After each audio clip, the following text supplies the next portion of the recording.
Now we've watched different videos on feminism telling us different benefits that it is to women. But have you ever considered that feminism also benefit men? In fact, I wouldn't say it benefit men than women, but there are some benefits that feminism offer to men.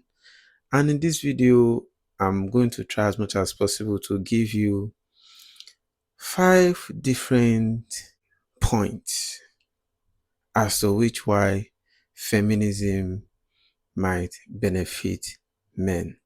I remember as far back as 15, 20 years ago, before you could see the nakedness of a woman, I mean, before you could literally be intimate with a woman, you must have gone to heaven and hell.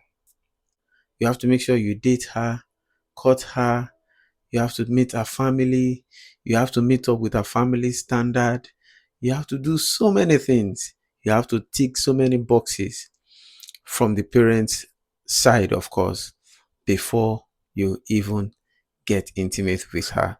That's even if you guys did it before wedding night. Now it's different. Now I don't even need to court her. I don't need to date her. I don't need to do anything special because she says her body is her body and she can do whatever she wants with it.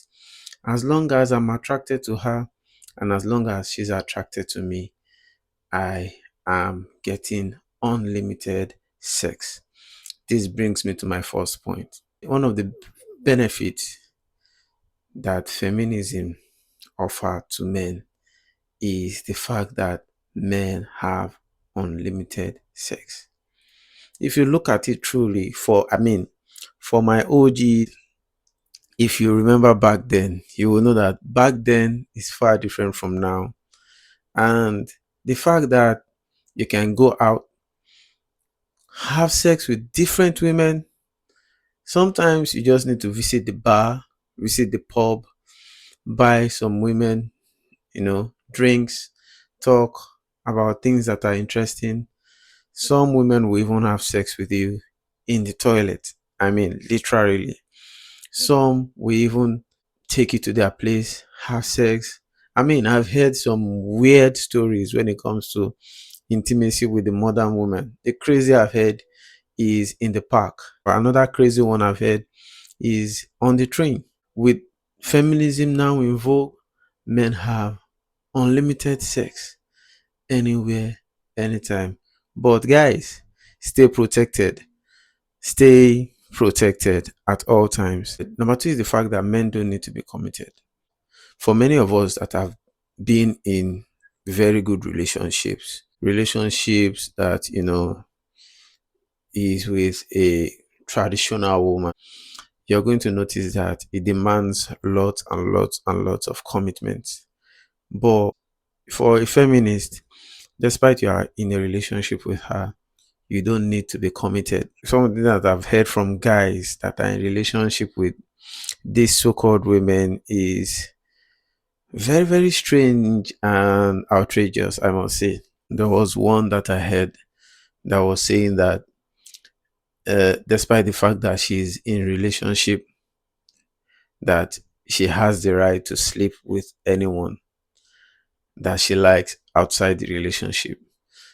And when it even gets to marriage, we hear things like open marriage, which means that the lady has the right to sleep with anyone outside a marriage and her husband too, likewise. So there are many men that benefit from the fact that there is no need for commitment when it comes to enjoying unlimited intimacy with women. Three is chivalry. Back then, in those days, I don't know why I'm just going back to, the old days as at 30 years ago, 15 years ago, 40 years ago. I don't know why I'm going back then, but I relate to then maybe I'm just an OG.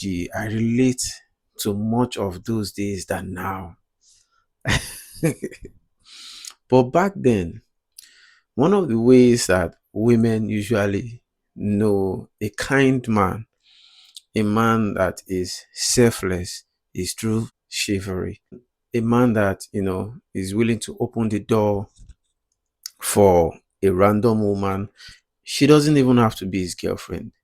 A man that is willing to help an old woman lifting up a heavy luggage to her car. A man that is willing to just do things for the sake of he being masculine. But now with feminism, men don't need to do all this again, all in the name of getting recognition and getting what they want from women. These women will say they can't do everything by themselves. They don't want any man to help them.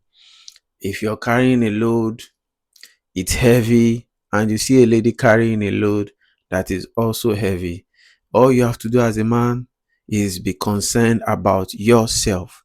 You don't need to approach her to tell her, can I help you carry your load, and you carry yours, and you're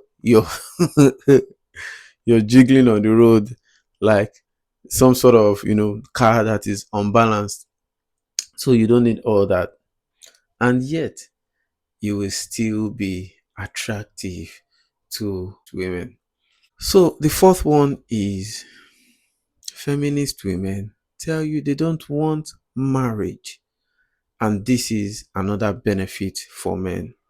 Today's men are basically tired of so many demands that the modern woman asks for from them.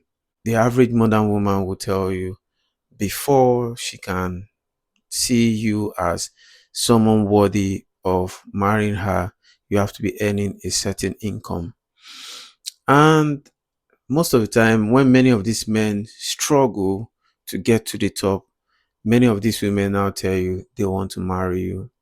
Now, what feminism has brought is the fact that men no longer need to get married to women to be able to have children. The traditional woman will tell you, before I get pregnant for you, before we start a family, I demand marriage. But the feminist woman will tell you that she is not even interested in marriage. So you have the ability to enjoy sex, unlimited sex. You also have the ability to date as much as possible women.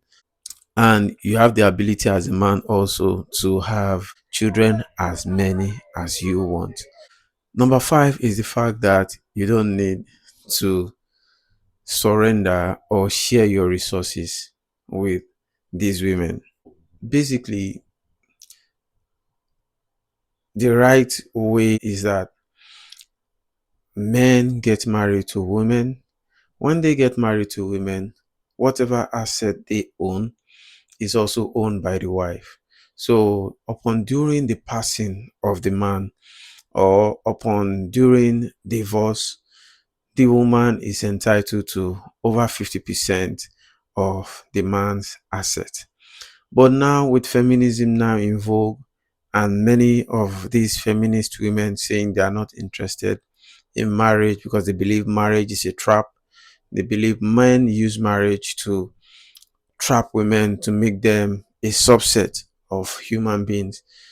Men now enjoy many benefits as regards, intimacy and having children without sharing their resources with these women.